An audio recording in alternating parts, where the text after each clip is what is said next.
very warm welcome to another edition of your weekday programme, The Daily Debate, here on Nile TV International. I'm your host for tonight, Nancy Sarah Barakat.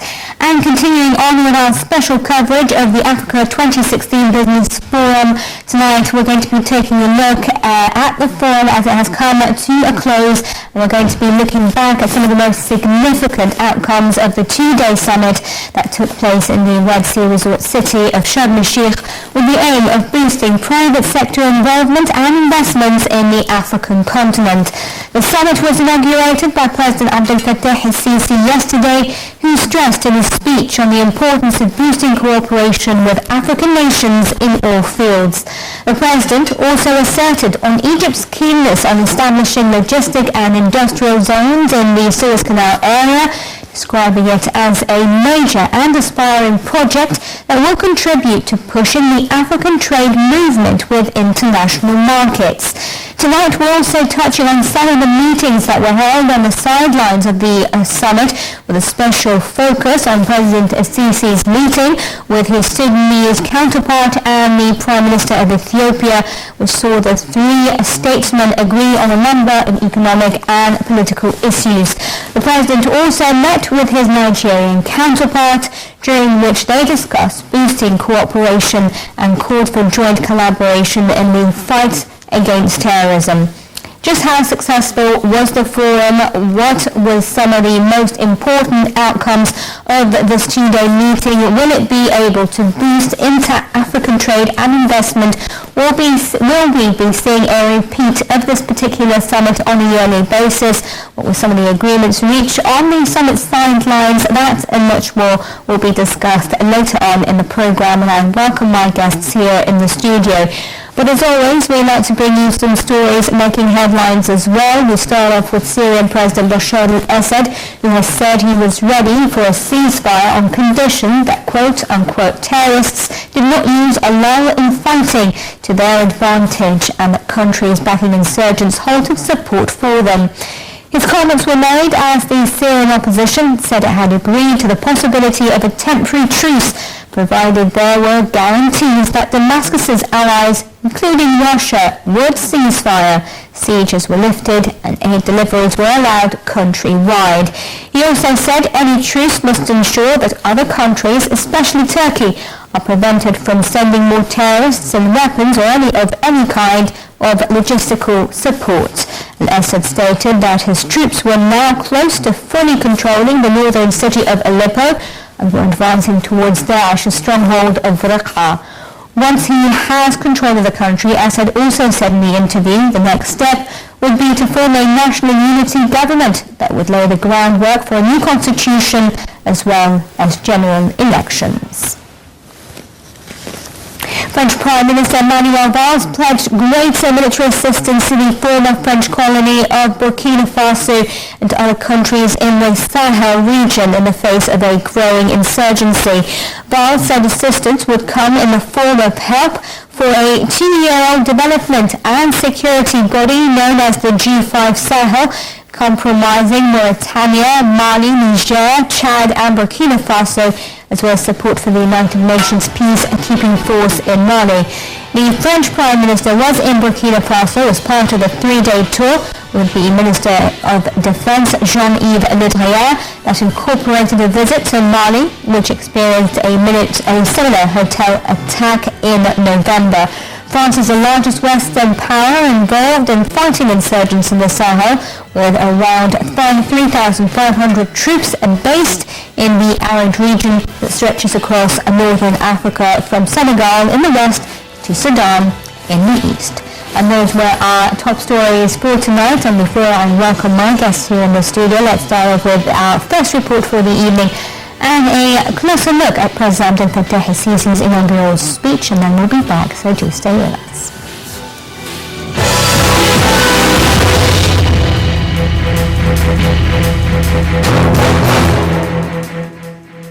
President Abdel Fattah el-Sisi opened a two-day forum on business investment in Africa in Sharm el-Sheikh on Saturday, telling attendees that achieving development is one of the main challenges facing Africans, which requires developing the mechanisms of joint action.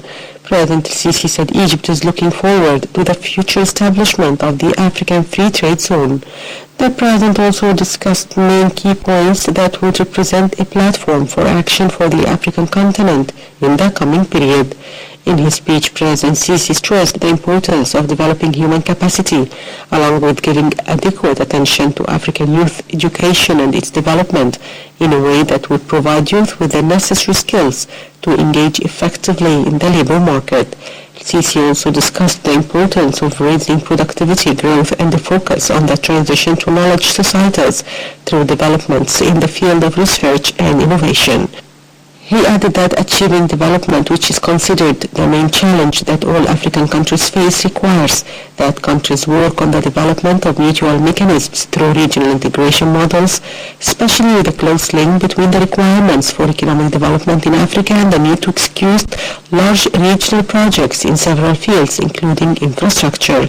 Sisi also stated that the size of Egyptian investments in the African continent reached more than $8 billion, which helped in creating tens of thousands of job opportunities, especially in the fields of construction, infrastructure, energy, agriculture, mining, communication, and information technology. He added that the size of trade with Egypt's African brothers reached $5 billion, which Egypt aims to double in the next 5 years. President al-Sisi said that he looks forward to the logistic and industrial zones that will be established in the Suez Canal zone, describing it as a major and aspiring project that will contribute to pushing the African trade movement with international markets. He expressed Egypt's anticipation to continue with the construction of the Cairo-Cape Town Highway, a road network that connects Egypt and South Africa along with other African countries in between. A number of African heads of states, including Nigeria's Muhammad Buhari and Sudan's Omar al-Bashir, were among participants at the Africa 2016 Business for Africa, Egypt and the World Conference. Under the umbrella of the African Union's Commission, the event was organized by the Ministries of Investment, Trade and Industry, International Cooperation and Foreign Affairs. In June, Egypt hosted Africa's 3 major regional economic committees during a tripartite summit in Sharm el-Sheikh, where a free trade agreement across all 3 RECs was launched. The Continental Free Trade Area brings together the 26 African countries that are members of COMESA, EAC and SADC and gives Egypt free trade access to 7 new African nations. It aims to create free trade zones for goods immediately in the hope of introducing services and intra-continent investor opportunities at a later stage. Be the first to know.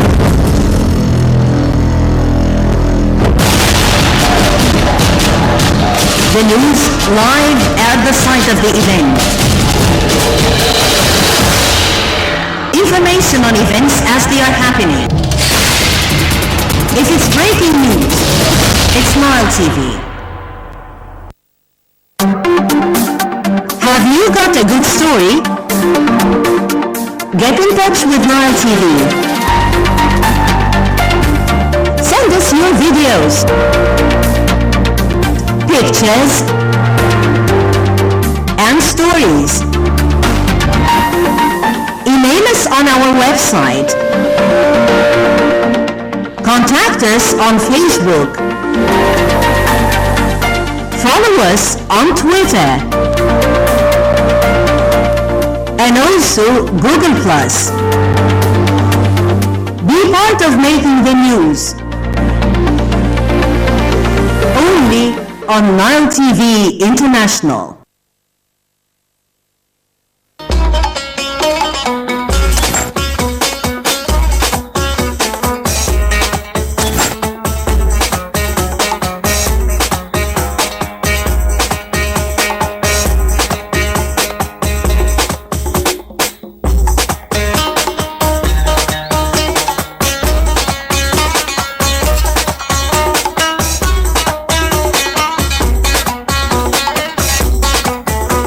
For ads on Nile TV, Egyptian Radio and Television Union, the economic sector, info@nileinternational.net or call us on the following numbers.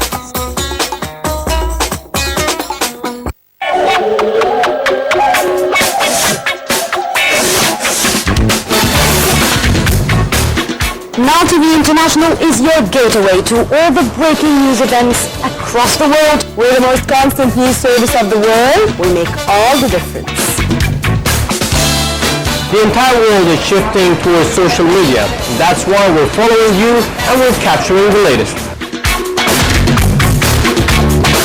We provide you with minute-by-minute updates of the latest events happening around the world. Reading beyond the news.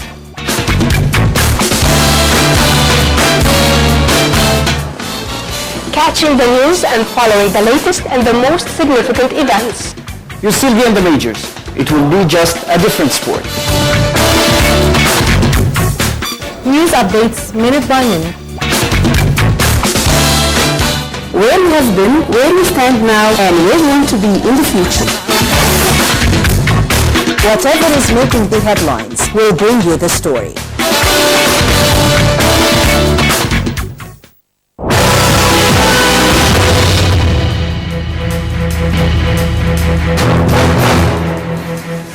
Very well, welcome back, ladies and gentlemen. Allow me to welcome here in the studio, being joined by Engineer Wael Turk, member of the Egyptian-Nigerian Business Council. Thank you very much for coming in tonight.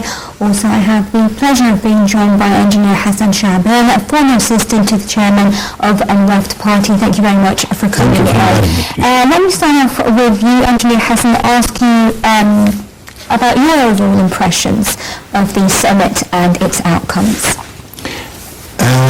The summit is a step toward the right direction. Right. We've been trying to get back into Africa.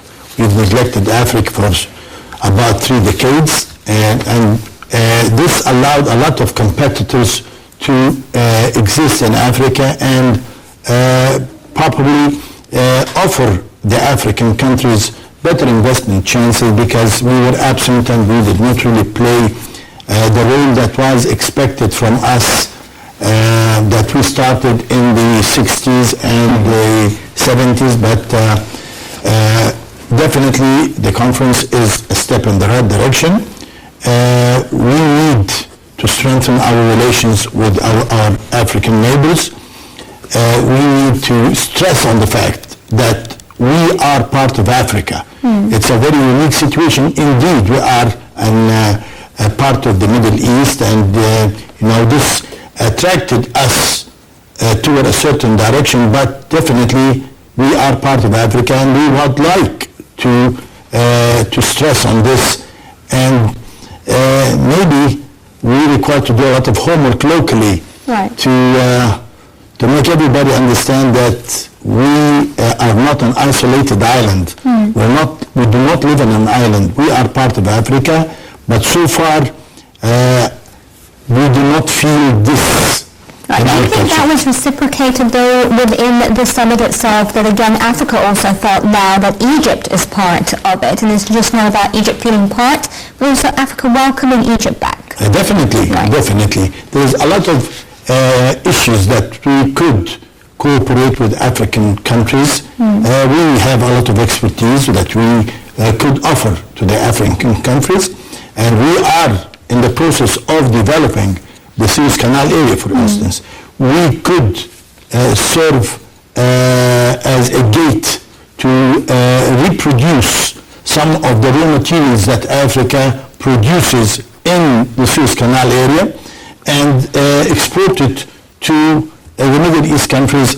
It doesn't make sense that, for instance, Kenya produces tea, right, high quality tea, and in order for us to import tea, we have to get it through a European country or something like that. We could actually get a lot of raw materials, especially mineral as well as agriculture, to be actually put into a final shape in Egypt to export it to neighboring countries. Right.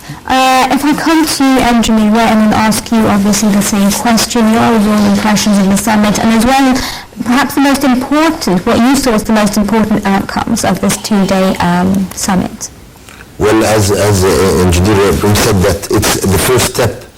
We were dying to get to this first step, and there's a lot of things which we can do it with Africa, and we are part of Africa. And the major thing and I want to send a message to the President Sisi that we also must have a ministry for Africa. This is my opinion. Right. It's very important that we have, like in Dubai they made a ministry for happiness. Now we need a ministry for Africa to see how we can be very well connected with Africa. We have offices all over Africa. The major point that we are not connected to Africa by ports or by airplanes or by roads. And this is in any continent all over the world. We have 7 continents. You can take your car from any country and move all over the continent. In Africa, you cannot do this. You're not connected by roads. You're not connected by ports. To ship something to any very neighbor country in Africa, it stays 30, 40 days, it goes to other ports in Europe and then goes back to Africa, right, which is nonsense. Right. But having said that, how important will it be for Egypt to make this connection? We're saying it's important, but we're not specifying why.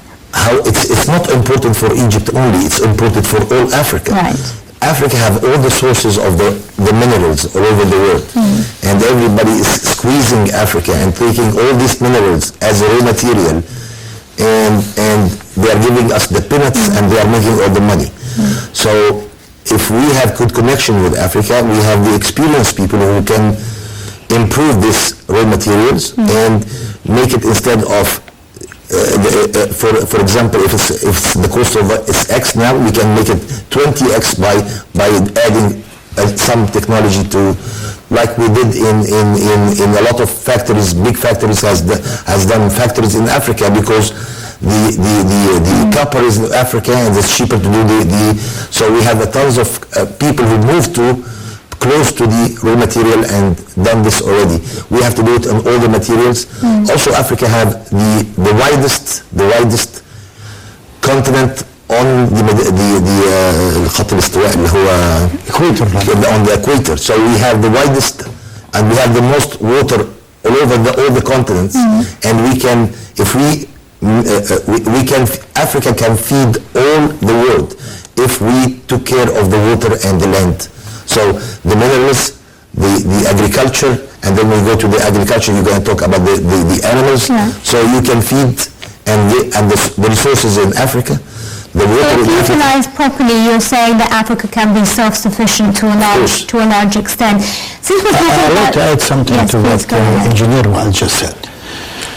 Actually, we have the password to Africa. Meaning, when you look into some of the African countries, you'll find that some of them do not have shores.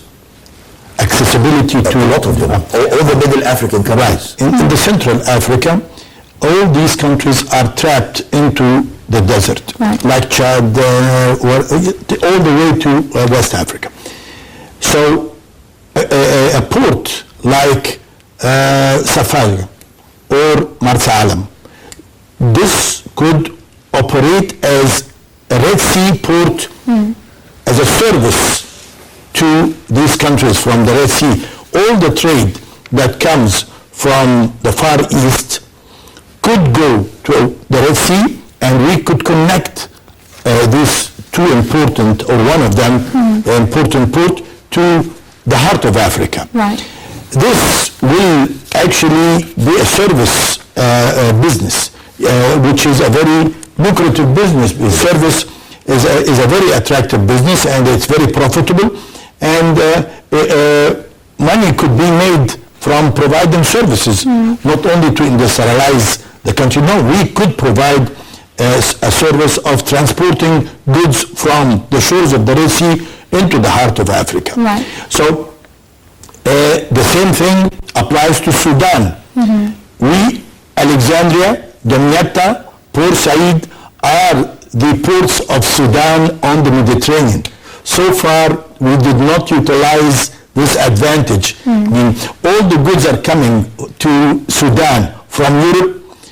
Actually, the ocean freight should be cheap, and then if we utilize the new project of using the River Nile as a method of transportation all the way to Sudan and the Victoria Lake, this will be a good business for us as well. Right. We need to look into Egypt as part of Africa, and what could we do to our neighbors to improve our relations with them. Do you think that any part of it or any aspect of this particular forum has served that particular end, or shown that Egypt is eager on building these bridges and obviously improving commerce and improving trade and improving economy? What stood out for you? Egypt joining the COMESA, they joined a lot of agreements in East Africa, and I think Engineer Wael will agree with me that we have a lot of agreements, but we need to put spirit into these agreements. So it's a matter of activating the agreements. We have to activate these agreements,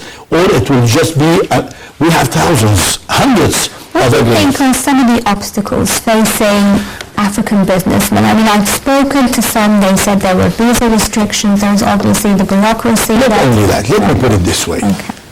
We have a vacuum between us and Africa. First step, we have to link with Africa. We have to develop Nubia. Nubia is the gate to Africa. Unless we occupy the desert in the south of Egypt, around the Aswan Dam Lake, and have an ambitious project to develop this area from Halayb and Shalatin all the way to the borders with Libya and Chad. Right. This area requires a lot of imagination. We have to be creative. I don't know why do we always argue about Halayb and Shalatin. Right. We could actually have a neutral zone joint between Sudan and Egypt on both sides. And instead of calling it Halayb, it could be called Habayib. Anything new, anything. We are not enemies. We are brothers. Sudan and Egypt were one country at one time. We could utilize our history to our benefit. We could have an area that we could develop in this particular zone and grow a lot of plants directly to be watered by seawater with no treatment. And we could have the largest cattle, raising cattle in the Middle East. Also on the other side, in Huwaynat and in Tushka, a lot of people do not know that the word Tushka is an old Nubian name for a village that used to be there before the Aswan Dam. So we need to develop this whole area and give the Nubians new villages with a new style, the old Hassan Fathi style, which is what was created for this hot climate. We need to encourage a lot of industry like growing cattle, man-made meadows, and instead of just cultivating areas with no purpose, because actually these areas are very far from the markets. Right. So we need to grow things that could be preserved for some time, like cattle, meat. A lot of ideas could be implemented in this particular area, especially to have a man-made meadow using underground water is far better situation than the regular traditional crops, because man-made meadows will only consume 1/4 of the regular plant requirement of water. So if we grow meadows, this will provide us with the required meat and protein that we import all the way from Kenya, from south of Sudan, and from Ethiopia. We need to have sustainable development. This is what I call sustainable, the human element as well as something that could add to our economy. Right. If I come to you, Engineer, and obviously perhaps since we're talking a little bit more about connecting two main aspects, or perhaps two of the main areas that were focused on was obviously increasing investment in the new industrial zone in the Suez Canal. How would that be of benefit both to Africa and to Egypt?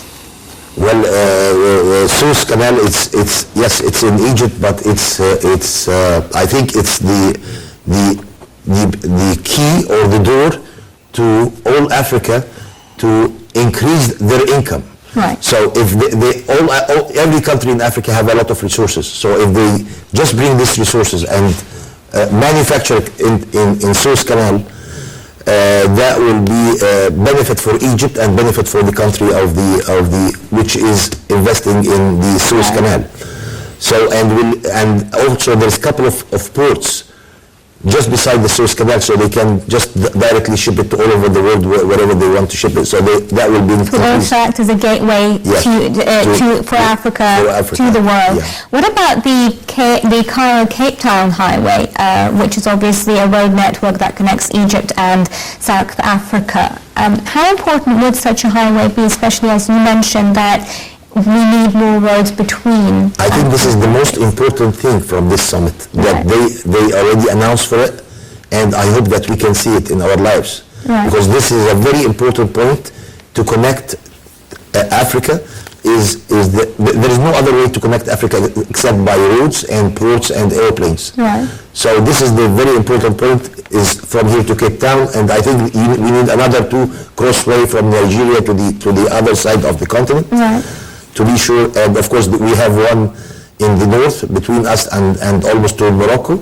So we need a 3-4 in the horizontal direction, and one in this direction that will change all Africa. Right.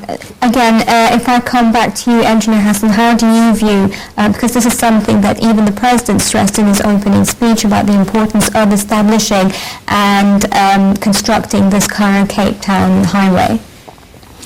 Definitely, we've been asking for this highway since like 2 decades actually. Right. And for reasons, political reasons, we were told that, certain superpowers will not allow this highway to be constructed. Definitely, once Cape Town is connected to Alexandria, you will see a new era in the history of Africa. Especially, we have to use South Africa as a model for democracy, for development, and I think South Africa had so many advantages, and I think a lot of people think that the white race in South Africa, they're not African, they're very Africans, and they're very supportive to African development. So if we cooperate with South Africa, I think both sides will benefit from that. I would like to add that we have to understand the philosophy of investing in Africa. Meaning, as I said, some of the countries in Africa do not have shores. This means that they cannot produce salt. Salt is a very rare commodity in these countries. Right. And if we could have a plant that produces salt around the area of Halaib and Shalatin, this could be the source of salt instead of importing salt through Mombasa on the Indian Ocean all the way by railway to inner Africa. Right. Also, I would like to see a new way of thinking, a transcontinent way of thinking, meaning Ethiopia is building a dam right now to produce electricity. Right. Also, I'm very sure that we had studies in the past to cooperate with a country like Congo in building a dam on the river Congo that produces electricity. The new dam, if it materializes in Congo, will be even bigger than the Renaissance Dam in Ethiopia. And between the Renaissance Dam and the Superinga Dam in Congo, Africa will have enough electricity to make a jump to the 21st century. Right. Actually, Africa used to be called the Dark Continent. After these two dams will be built, in my humble opinion, I think we have to invest in projects, mega projects in Africa, similar to the Super Inga, or even into the Renaissance Dam. I don't really mind. We will be building very soon 3 power plant stations by a German company. I think if we would have taken this money and put it in the Renaissance Dam, this would have changed the relationship between us and Ethiopia. We need to have a cross-continent look. Okay, so well, since we're talking about Ethiopia and perhaps something that happened on the sidelines of the summit was a meeting between President Abdel Fattah al-Sisi, his Sudanese counterpart, and the Prime Minister of Ethiopia, as well as other meetings that also happened on the sidelines of the forum. Let's take a look at the following report, which sheds more light.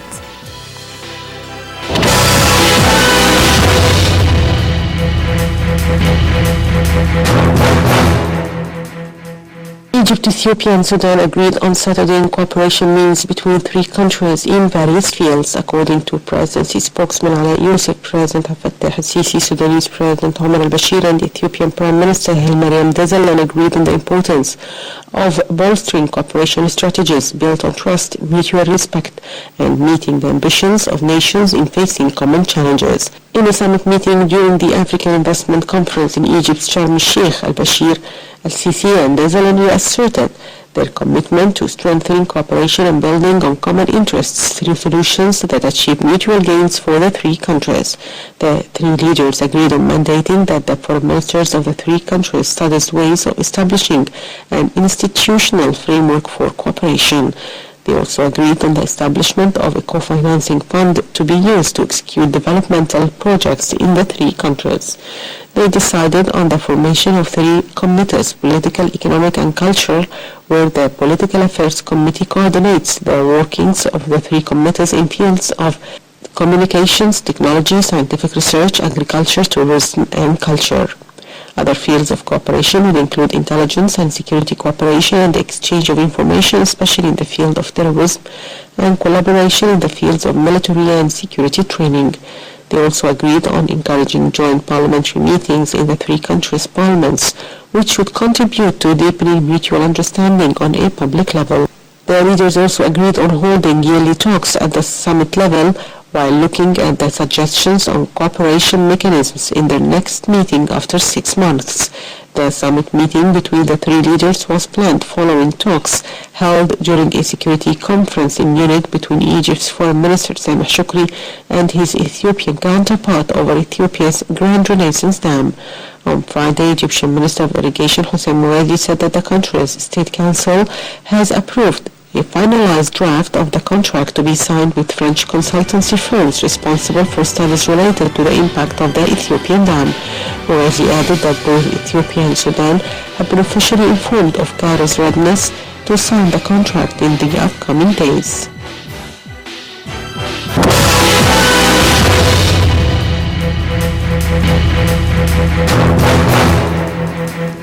Very well, welcome back. And Julie, I'll come back to you. Obviously, I wanted to start off by touching on the trilateral meeting that happened on the sidelines of the summit. How important was it, and the aspects that were discussed during that sit-down?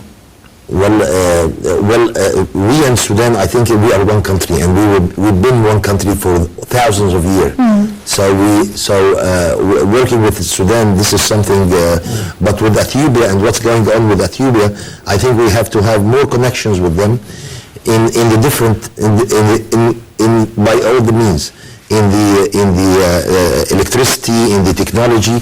And even with the Al-Azhar and also the church can do an effect which is a very important effect for us in Egypt, either or the Azhar or the church. Right. And we have to reach to a point that a win-win situation between them, and because there's no other option right now. And Well, part of the meeting saw a decision for the formation of 3 committees, one political, one economic and one cultural. What do you think will be the sort of cooperation taking place in those 3 areas? well, for one of the things that they're discussing, that we are going to be connected electrically, like we're trying to do with Saudi Arabia, so we'll have one grid. All the 3 countries will have one grid, and that was very important. Even when Ethiopia produce the electricity, they must export it to all over the world, so they can export it through Egypt. And also the other thing is that they are going to facilitate and make it work the Nile River to move the transportation of the goods from Alexandria to Victoria Lake, and this is also very, very important. And also they are thinking about doing the train line between us and up to Ethiopia, and this is also very important, but we want to see this on ground. The point is that, so this is why I'm saying I think we must have now a ministry for Africa to make this, and with this time schedule, that we need this to be like presidency is doing. We need this to be finished within 1 year or 2 years or 3 years. We want to see it fact. So if we don't see it fact, we're not improving. We're just sitting in summits saying a lot of things and doing nothing. So we want to see these projects on ground as soon as possible with a timetable, and then open in these projects investment for the private sector, so they can do their part on the investment on different areas in this. Right. Again, your impressions, Engineer Hassan. I really support Engineer Wael's idea about creating a ministry for African affairs. I think this is a full time for a minister. We need to catch up with things that we did not do in the past. I think we have some expertise that we could utilize in Africa, especially in Sudan and in Ethiopia. I think it was very important that there was the establishment of a co-financing fund to execute development projects in the 3 countries. Definitely. We need this body to finance the mega projects that we expect to take place in the 3 countries. I think what we require to do as well is to build settlements, agricultural settlements in the Sudan, in south of Sudan, to grow crops that we cannot grow in Egypt, like corn, for instance. Corn is very suitable crop in this particular area, and it depends really on rain. We need to train our farmers and our young people who actually, in my humble opinion, could be drafted in an agricultural army or brigade. And we actually sent our young people to Africa in these agricultural settlements. It will be a lot easier for us to grow these crops in good soil and available water from the rain. Economically, it could be better than trying to cultivate desert, and we have to consider both options. And we have all the expertise to do this. Yes, we could. Right, okay. We have all the experienced people to do this right away. It's the land is available in Africa. Land is available. The people here is available with the experience. We need only human development. We need to change the culture of the country. We need to have new philosophy.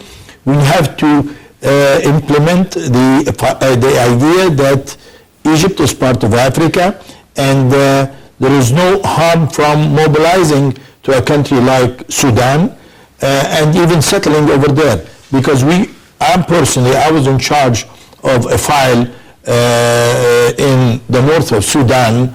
The state of north of Sudan gave us about 100,000 faddans to be cultivated, and the problem was from our side actually. We couldn't really do anything. We did not have a plan ready for this. Right. So we need to be ready to change our philosophy, how to work in Africa.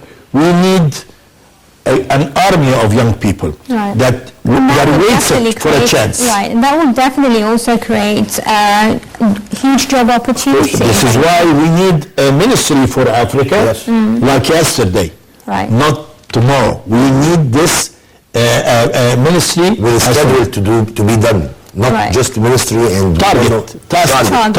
We have to have task.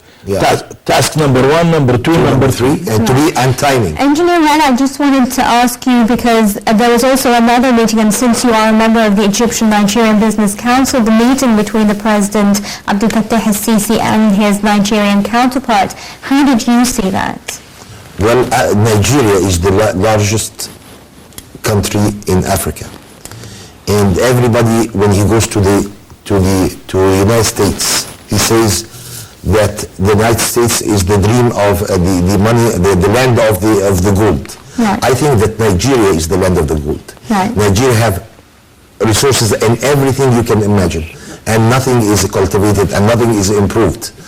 In copper, in gold, agriculture. They have rain all over the year, and nobody is taking care of gas and everything. They have oil, gas, and they are 200 million people, and so I think 3 countries, if they got connected well, and we have 3 ministries working for Africa, South Africa, Egypt, and Nigeria, can change Africa within 3-4 years. All Africa can change. I'd like to add Tanzania, actually. I'd like to add Tanzania to these 3 countries, because I think if these 4 countries or 3 countries connected together to work for Africa, you will not find poverty in Africa. We are in Africa have the highest poverty over the world. I think the connection, this 3 or 4 or 5 countries, if we add also to it Algeria in the north, can change all Africa, and you will find the people is trying to take their boats from all over the world to come to Africa, instead the other ways. Okay, gentlemen, if you'll allow me, I've got an exclusive interview that Nile TV's Linda Abdul Latif conducted with Prime Minister Sharif Ismail during the 2-day forum. Let's take a look at that, and then we'll be back.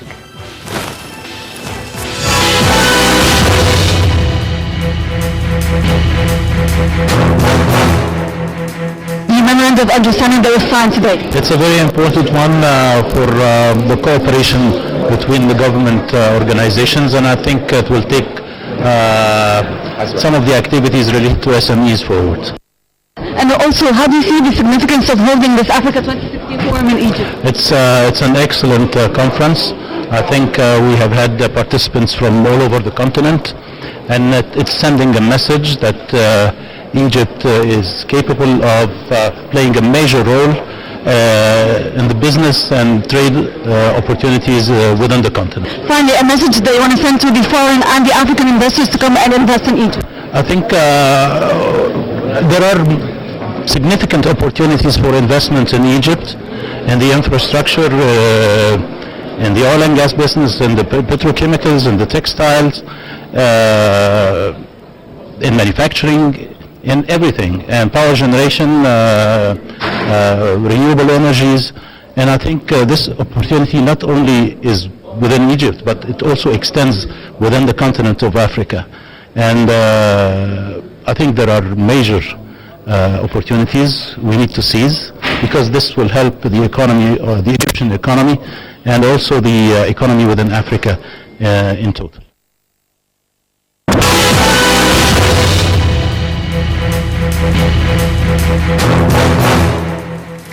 Welcome back, ladies and gentlemen. Engineer Hassan, you wanted to say something about energy and solar energy production, and how we should utilize it, not just for ourselves, but for the continent. By the year 2020, Europe, most of the countries in the European Union is giving up 2023 power generation from nuclear plants. Right. And this is an excellent chance for the African countries, as well as, of course, Egypt being one of the countries in Africa, to actually export solar energy to Europe produced in the Great Desert of Africa. We need, for the first time, we need to look into the desert not as a curse, but as a blessing. We have the highest rate of solar energy in the whole world in this particular zone around the equator.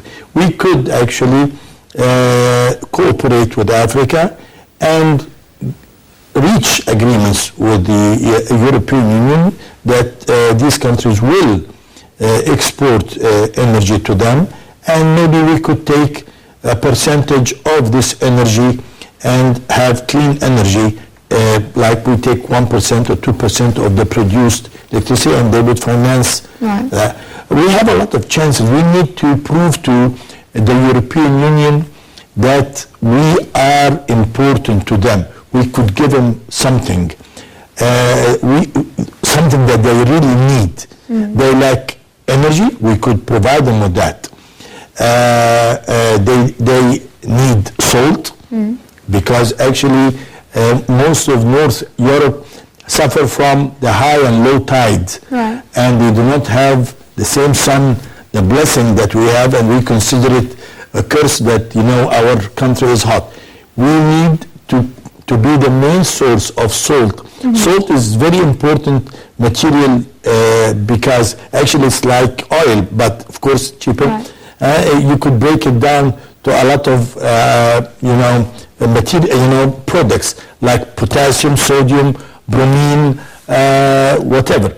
So you need to be creative. You need to see what the market requires, what that our friends on the other side of the Mediterranean need. What can we provide them so we could be important to them?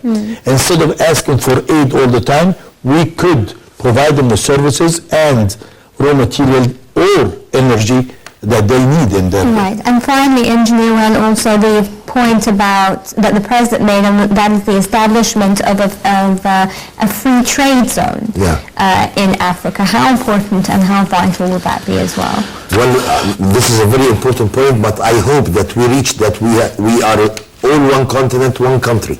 I hope to reach this, so we'll have no customs or no clearance between all the countries. But this is a very good start for all the countries to start in a free zone area, so you can export. But we suppose we have a couple of like the Comesa, like West Africa. So all these countries have free trade between them. Right. And this is very important also to compete with the overseas. So, and I hope that this is the first step, and then we come to reach like Europe or like the United States, that all the countries is one country, and we have one president for all Africa.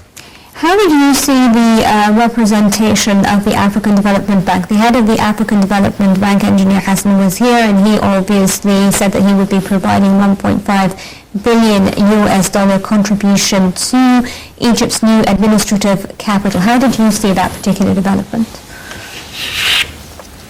I, of course, appreciate the attitude, but if he's ready to finance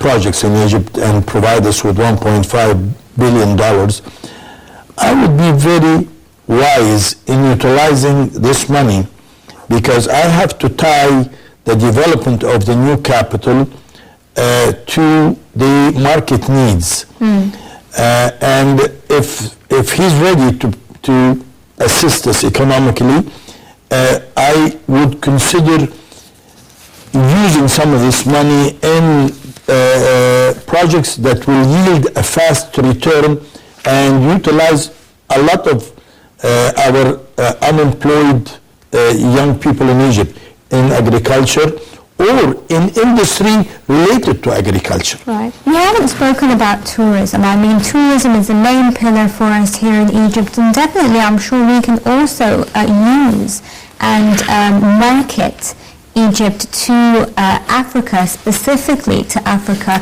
and not just the world, because Africa, we're very close, it could be cheaper for them, we could be lifting visa restrictions. What do you think about promoting tourism the point that Israel is doing this right now. Right. They are taking care of all the Africans, and they are bringing them to Egypt for 1 or 2 days, and then taking them back. So this is a very, very important point, especially for the Christian and for the pilgrimage for the Christian. And this is, I think, there's a huge number of people in Africa who would like to come to Egypt to go through the Holy Family. And we are not taking care of this. And I tried actually to start this business, but till now we are facing some obstacles because of the visa issues and all these things. But actually, who is very successful in this right now is Israel, and they are bringing the people to Israel, and then they are bringing them with the bus for 1 or 2 days to Egypt, and that's it. And this is a huge business. I think we have over 100 million person can come to this trip every year if we do it. And we're looking for just for 10 or we don't have more than 10 million tourists, and we have Africans who can do this trip, and it's a long trip. There is the short trip and there's a long trip, and the longest they are staying, the more they are spending money, and the more. Thank you, gentlemen. I'd like to add one little thing in a very fast way. Please go ahead. You know that we have a very important spot in our country, but we're not exposing it as for tourism. We have the only spot that God revealed himself, which is St. Catherine Mountain. This is the only spot to go up to this mountain, and from Israel. The only spot on earth that saw God.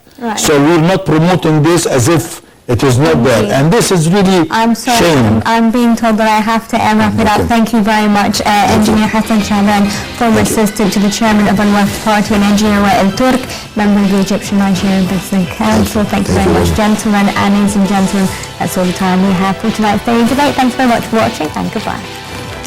Thank you very much.